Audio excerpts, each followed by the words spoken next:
시청자 여러분 안녕하십니까? 헬로티비 뉴스 부산입니다. 동해남부선 폐선 부지는 올림픽 교차로에서부터 동부산 관광단지까지 모두 9.8km에 달합니다. 일부 구간은 그린레일웨이 사업으로 공원이 됐고 마지막 남은 폐선 구간인 옛 해운대 역사와 정거장 부지는 공원화와 상업화 개발 등이 대립하고 있습니다. 일단 역사 부지 공원화는 돌고 돌아 주민들의 품으로 올 채비를 하고 있습니다. 김현정 기자가 보도합니다. 일제강점기 1934년 건설된 옛 해운대 역사. 1987년 재건축된 국내 유일의 팔각정 모양의 기차역입니다. 동해남부선이 폐선된 지 7년이 됐지만 이곳에 활용 방안을 놓고 여전히 맴돌고 있습니다. 철길을 중심으로 옛 해운대 역사 부지는 4,631제곱미터, 철길 뒤편 해리단길 쪽 정거장 부지는 25,391제곱미터에 달합니다. 해운대구는 해운대 역사부지의 공원화를 추진하고 있습니다. 지난해 1월 옛 해운대 역사 및 정거장 시민공원 조성 용역을 실시했고 11월에는 옛 해운대 역사부지를 공원으로 고시했습니다. 하지만 팔각정 존치 여부를 놓고 주민과 시민사회 간 이견이 발생했습니다. 부산시 도시계획위원회 자문 결과 또한 제각각이었습니다. 주민 대표분들은 강력하게 철거를 하는 것이 좋겠다라는 안이 컸습니다. 자문을 한번 몇 분 심의위원들한테 받아보니까 어떤 위원은 보존하자라는 의견을 내신 분이 계셨고 또 어떤 그 위원들은 지금은 역사성이 없기 때문에 뭐 해체도 안 괜찮겠나라는 의견을 내신 분도 계셨고 합의점을 찾기 위해 해운대구 주최로 토론회가 2차례 개최됐습니다. 입장차가 팽팽하다 보니 고성이 오가고 갈등의 대립각이 날카로웠지만 결국 합의점이 도출됐습니다. 결론은 팔각정을 존치를 하기로 했고요. 양쪽 날개는 철거하기로 했습니다. 이제 그게 결정이 난 상태에서 저희들은 이제 앞으로 부산시 문화재 전문가 그리고 구조기술사와 함께 현장을 좀 둘러보고 이제 그 내용을 담은 공원 조성 계획을 만들어서 부산시 도시공원위원회 의견을 제출하려고 합니다. 하지만 옛 해운대 역사 정거장 부지는 부산시와 철도시설공단이 지난 2013년 상업화 개발로 협약을 체결한 상황. 철도시설공단 또한 지하 1층, 지상 13층의 관광 숙박과 판매시설 조성 등 상업화 개발 계획에 변함이 없습니다. 지금 보시는 화면은 동해남부선이 폐선되기 이전 열차가 달리는 모습입니다. 이렇게 열차가 폐선된 지 7년이나 지났지만 옛 해운대 역사 부지와 정거장 부지는 그때 그 모습 그대로 지지부진한 상태였는데요. 다행히 역사 부지의 공원화는 주민들의 품으로 돌아올 준비를 찬찬히 하고 있습니다. 지금부터 반쪽짜리 공원이 되지 않기 위해 정거장 부지 공원화에 대한 지혜와 동력을 모을 때입니다. 헬로티비 뉴스 김현정입니다. 부산 최초로 도심 내 소규모 3개 학교가 통합됩니다. 금정구 금사회동동 일대 이야기인데요. 이 지역은 금사공단 쇠퇴와 함께 학령 인구가 급감한 지역입니다. 부산 전체적으로 학령 인구가 감소하고 있어 지역 곳곳에서 학교 통폐합이 속도를 낼 전망입니다. 차선영 기자입니다. 2022년 3월부터 금정구 서곡초등학교가 금사초등학교로 통합됩니다. 2018년 회동초가 금사초로 합쳐진 이후 2년 만에 통합이 또다시 결정된 겁니다. 이로써 내후년부터 금정구 회동 금사동 일대에는 1개의 학교만 남게 됩니다. 부산 최초로 도심 내 소규모 학교 3개가 통합되는 건데 학령 인구가 급감하고 있다는 의미이기도 합니다. 이번에 통합이 결정된 서곡초의 학생 수는 2010년 254명에서 현재 102명으로 절반 이상 감소했습니다. 부산 전체로 보면 2000년 63만 명이던 학령 인구는 2019년 32만 명으로 20여 년 만에 31만여 명이나 줄었습니다. 학령 인구가 급감하면서 부산 내 학교 통폐합이 속도를 내고 있는 셈입니다. 지난달에는 전교생 57명의 동구 좌성초가 범일초 통합이 결정되기도 했는데 올해부터 2024년까지 부산 지역 초중고 가운데 24곳이 통폐합될 것으로 보입니다. 소규모 학교를 무조건 없앤다라는 그런 의미에서의 통폐합이 아니고 저희가 정상적인 교육과정 운영을 하려면 학교가 통폐합이 되어지지 않으면 정상적인 교육과정 운영이 힘들거든요. 소규모 학교 128개 학교인데 그중에서 우리가 개발 계획이 있다든지 지역적으로 그 학교에는 꼭 학교가 꼭 있어야 되는, 너무 학교가 없어서 학교가 꼭 있어야 되는다든지 그런 부분에는 제외하고. 학교 통폐합과 함께 폐교된 학교는 글로벌 외국어 센터와 놀이마루, 지역 복합 문화시설 등 지역 실정에 맞게 활용하는 방안이 추진됩니다. 교육청은 또 학교 통폐합에 참여한 학교에는 3년간 9천만 원에서 6억 원까지 지원해 통합학교의 운영 모델을 개발하고 연구하는 작업도 진행할 계획입니다. 하지만 학생들의 통학로 안전 확보 문제 등 학부모들의 폐교에 대한 반발도 있어 학교의 통폐합을 둘러싼 잡음은 여전합니다. 헬로티비 뉴스 차선영입니다. 지난 23일 집중호우 당시 인명피해가 발생한 초량 지하차도 참사의 원인을 밝혀내기 위한 합동감식이 이뤄졌습니다. 감식 현장에는 피해 유족들이 나와 철저한 원인 규명을 촉구했습니다. 보도에 김한식 기자입니다. 지난 23일 집중호우로 3명의 시민이 안타깝게 희생된 사고 현장. 당시 시간당 80mm가 넘는 폭우에 지하차도에 갇혔다. 미처 빠져나오지 못해 변을 당한 겁니다. 당시 사고 원인을 밝혀내기 위한 현장 조사가 시작됐습니다. 사고 일주일 만에 실시된 이번 합동감식에는 민간 전문가와 국가수연구원, 경찰 합동으로 진행됐습니다. 이번 감식은 크게 세 부분으로 나누어 진행됐습니다. 먼저 분당 20톤의 빗물을 처리할 수 있는 배수펌프의 작동 여부입니다. 또 지하차도 넓이와 폭 등 구조적 문제와 주변 하수 배관 설계 등도 조사 대상입니다. 이와 더불어 사고 당시 만조의 영향으로 빗물이 정상적으로 배출되지 않았을 가능성에 대해서도 살펴보게 됩니다. 부산경찰청은 수사 전담팀 구성 등 본격적인 수사에 착수해 사고 당일 구청 상황 근무자를 조사한 데 이어 부서 실무자와 책임자 등을 불러 참고인 조사를 벌일 계획입니다. 경찰은 수사를 통해 지자체 대처나 사전 통제와 관련해 책임 소재를 가릴 예정입니다. 현장에서 감식 과정을 지켜본 피해자 유족들은 원인을 철저하게 규명해 줄 것을 촉구하며 법정 대응까지 예고했습니다. 그러니까 제시할 수는 없다. 법적으로 정해진 데는 없고 더 이상 해봤자 없으니까 소송을 하셔가지고 결과가 나오면 받아들이겠다. 그렇게 말씀을 마지막에 하시더라고요. 그래서 어쩔 수 없이 소송을 해야 되는 그런 부분이. 경찰은 사고와 관련한 각종 의혹에 대해 전반적으로 확인한 뒤 소환 조사 범위와 신병 처리 등을 결정할 방침입니다. 헬로티비 뉴스 김한식입니다. 최근 경남 양산의 한 대학병원에서 5살 남자아이가 편도 제거 수술을 받다가 뇌사 상태에 빠진 뒤 5달 만에 숨지는 일이 발생했습니다. 유족들은 수술실에 의무적으로 CCTV를 설치해달라고 국민청원을 올렸는데요. 수술실 CCTV 설치, 여러분은 어떻게 생각하시나요? 구지은 기자가 시민들의 목소리를 직접 들어봤습니다. 국민청원에 올라온 글입니다. 편도수술 의료사고로 아들을 보낸 아빠의 바람이라며 수술실 CCTV 설치 의무화 등의 의료법 개정을 촉구하고 있습니다. 청원이 시작된 지 일주일 만에 6만 5천여 명이 동의하는 등 수술실 CCTV 설치 문제는 전국적인 이슈로 떠올랐습니다. 이에 대한 지역민들의 생각은 어떨까? 환자의 기본적인 알 권리를 위해 수술실 CCTV가 설치돼야 한다는 의견이 많았습니다. 우리가 찾아야 될 권리지. 안타까운 사고를 우리가 다시 겪지 않게 하기 위해서는 반드시 설치해야 된다고 봅니다. 네. 수술실에서 의사가 아닌 다른 사람이 수술하는 경우도 있다고 들었고 최근에는 의료기구 영업사원이 수술했다는 그런 일도 있었잖아요. 수술실에서 별의별 일이 다 일어난다고 생각해요. 사람이 살다 보면 뭐 저나 우리 가족한테도 이런 일이 일어나지 말라는 법도 없을 것 같고 저는 수술실에서 CCTV가 설치되어야 된다고 생각합니다. 특히 혹시 모를 의료사고 분쟁을 빠르고 정확하게 해결하기 위한 최선의 방법이라는 겁니다.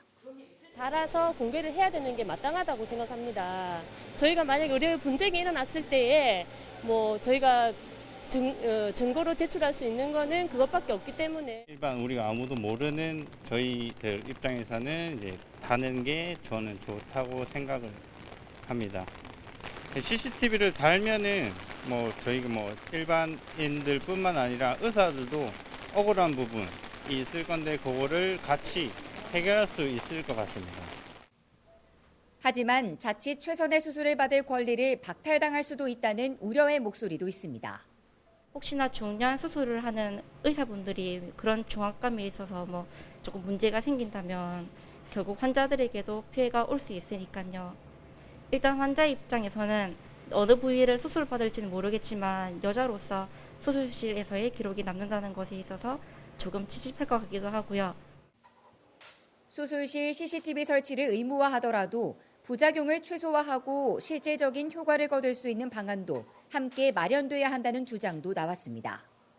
만약에 설치가 된다면 뭐 CCTV 촬영 동의서에 동의하는 환자에 한해서 촬영을 하든 뭐 조금 세부적인 제도도 같이 마련되어야 할 것 같습니다. 네, CCTV가 달려 있다고 하더라도 그게 병원 측에서 제공을 안 한다 그러면 무용지물일 것 같습니다. 그래서 합법적으로 공개할 수 있는 법제화가 되어 있으면 참 좋겠습니다. 의사회는 의료인들의 진료 위축을 비롯해 환자와 간호사 등의 사생활 침해와 같은 기본권이 침해될 우려가 있다며 수술실 CCTV 운영은 있을 수 없다는 입장입니다. 한편 여론조사 전문기관인 리얼미터가 지난 22일 전국의 18세 이상 500명을 대상으로 수술실 CCTV 찬반 여론을 조사한 결과 국민 10명 중 7명 이상은 수술실 CCTV 설치를 찬성하는 것으로 나타났습니다. 헬로티비 뉴스 구지은입니다. 부산에 쏟아진 물폭탄에 큰 피해가 발생했습니다. 그런데 해운대구 청사포에 50년 이상 거주한 주민들은 이번 피해는 좀 달랐다고 이야기하고 있는데요. 청사포 곳곳에 진행되고 있는 각종 공사가 화를 키웠다는 겁니다. 부산방송에서는 청사포에서 발생한 피해에 대해 연속으로 보도해 전해드릴 예정입니다. 이번 시간에는 청사포에 발생한 전반적인 피해에 대해 짚어보겠습니다. 김현정 기자입니다. 그럼 요 50년 돼도 태풍 오고 매미 태풍 오도 방에 묻어는 건 처음이거든요. 벼락 치는 소리 나더라고. 그래가고 쾅 하더만은 이게 막 요서 밑에서 물이 차고 올라오면서 이런 적이 한 번도 없었어요. 그런데 세상 오펜스 공사를 하고 딱 바로 몇 개월 만에 두 번이 지금 역류를 해가지고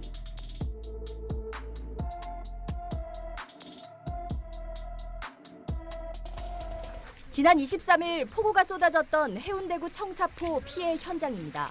도로가 내려앉고 집이 침수되는 등 크고 작은 피해가 눈덩이처럼 불어났습니다. 하지만 이 지역에 거주하는 주민들은 이번 피해는 지금까지 없었던 피해라고 주장합니다. 먼저 주민들은 지난 5월에 마무리된 부산시의 분류식 하수관거 사업을 지목했습니다. 이런 적이 한 번도 없었어요. 그런데 세상 오펜스 공사를 하고 딱 바로 몇 개월 만에 두 번이 지금 역류를 해가지고 이런 상황이에요. 이 집에는 물 두 번 들고 저쪽에도 물이 막 밑에서부터 폭포수가 펑펑펑펑펑 올랐다니. 실제 도로가 뚫려버린 하부를 살펴보니 물이 흘러내려가야 할 길목에 커다란 파이프관이 가로막고 있었습니다. 피해는 이뿐만이 아닙니다. 이곳의 도로는 마치 지진 피해를 입은 듯 울퉁불퉁 물결치는 모습을 볼 수가 있는데요. 그리고 이 하단부를 한번 보십시오.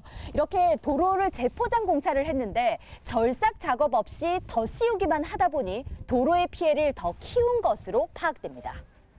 땅을 파고 배관 공사를 한 후 제대로 된 포장 공사를 하지 않았던 겁니다. 실제 단면을 보니 층층이 쌓인 아스팔트가 쩍쩍 갈라졌습니다. 토사가 쏟아져 내려 담벼락이 무너지기도 했습니다. 다행히 집을 덮치진 않아 인명피해는 없었지만 주민은 당시 아찔했던 상황에 속수무책이었다고 말합니다. 벼락 치는 소리 나더라고. 그래가고 쾅 하더만은 이게 막 요서 밑에서 물이 차고 올라오면서 저 하고 물이 막 그 역류가 돼갖고 막 폭발하는 거라. 그 방에서 막 뛰어나오니까 행간에 물이 요리 쳤어.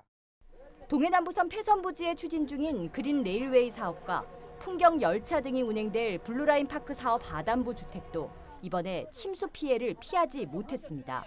철도에 요 배수 공사가 요렇게 안 돼 있으니까 우리 집으로 물이 더 들어오는 것 같이. 그럼 요 50년 돼도 태풍 오고 매미 태풍 오도 지금 올게 물 들어오는 건 처음이 방에 물 들어오는 건 처음이거든요. 새로운 관광 콘텐츠인 일출 명소로 자리매김한 다리돌 전망대 하부에도 토사가 쏟아지며 피해가 발생했습니다. 이 또한 공사를 하며 토사가 배수관로를 메워 배수가 제대로 되지 않았던 것이 원인으로 지목됐습니다. 네, 우선 근본적인 대책이 필요합니다. 다리돌 전망대와 블루라인, 오폐수 처리시설 점검 등 집행부는 부산시 건설본부와 협의하여 하루빨리 전수조사와 재발 방지 대책을 세워서 지역 개발도 중요하지만 주민 생활에 불편함이 없도록 해야 할 것입니다. 조용한 어촌마을 청사포에 발생한 피해 폭탄. 단순한 복구 공사가 아닌 원인 규명과 재발 방지 대책을 철저히 짚고 넘어가야 할 때입니다. 헬로티비 뉴스 김현정입니다. 한국마사회 레츠런파크 부산 경남이 인터넷으로 보는 부산 경남 여행 영상 이벤트를 개최합니다.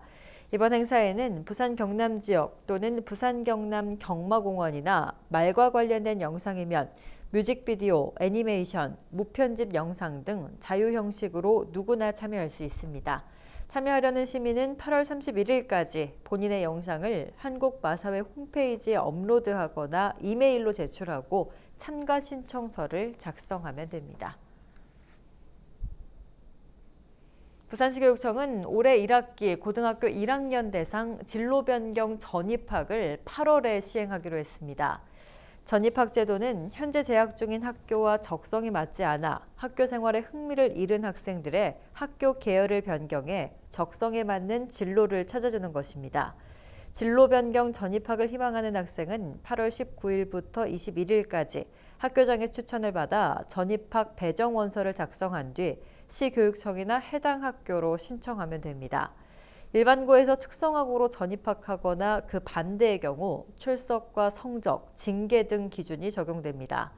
부산교육청은 2013학년도부터 진로 변경 전입학 제도를 시행하고 있으며 해마다 평균 70여 명이 진로 변경을 하고 있다고 밝혔습니다. 부산시가 만 60세 이상 어르신들이 공공도서관의 책 대여와 반납 서비스를 담당하도록 하는 시니어 북 딜리버리 사업을 시행합니다. 이 사업은 부산 지역 공공도서관을 이용하는 시민에게는 비대면 방식으로 도서 대여, 반납 서비스를 하고 노인들에게는 일자리를 제공하는 것으로 우선 60명을 모집해 북구와 금정구, 기장군에서 시범 사업을 추진합니다. 근무 시간은 월 60시간 이상 탄력적으로 근무할 수 있으며 급여는 주휴수당을 포함해 월 최대 71만 2천 원입니다. 부산시에 거주하는 만 60세 이상이면 누구나 지원할 수 있으며 8월 7일까지 북구와 금정구, 기장군 시니어 클럽으로 신청하면 됩니다. 부산 지역 출생아 수가 또다시 역대 최저를 기록했습니다. 통계청의 인구 동향 자료를 보면 지난 5월 부산 지역 출생아 수는 1,301명으로 지난해 5월보다 10.9% 감소했고 1981년 5월 이후 최저치를 보였습니다. 1월부터 5월까지의 누계 출생아도 지난해보다 11% 감소한 6,746명으로 전국 평균 감소율보다 높았습니다. 부산 지역 소비자 심리지수가 석 달째 상승했지만 여전히 경제 상황에 대해서는 비관적인 심리가 많은 것으로 나타났습니다. 한국은행 부산본부가 29일 발표한 소비자 동향 조사 결과를 보면 7월 부산 지역 소비자 심리지수는 85포인트로 전달보다 1.9포인트 상승했습니다. 하지만 경제 상황을 낙관적으로 보는 기준점인 100포인트에는 여전히 못 미치는 것으로 조사됐습니다. 이번 조사의 구성지수 가운데 생활 형편 전망과 가계 수입 전망, 소비 지출 전망 등의 항목은 전달보다 소폭 상승했지만 현재 생활 형편과 향후 경기 전망은 소폭 하락하거나 제자리 수준이었습니다.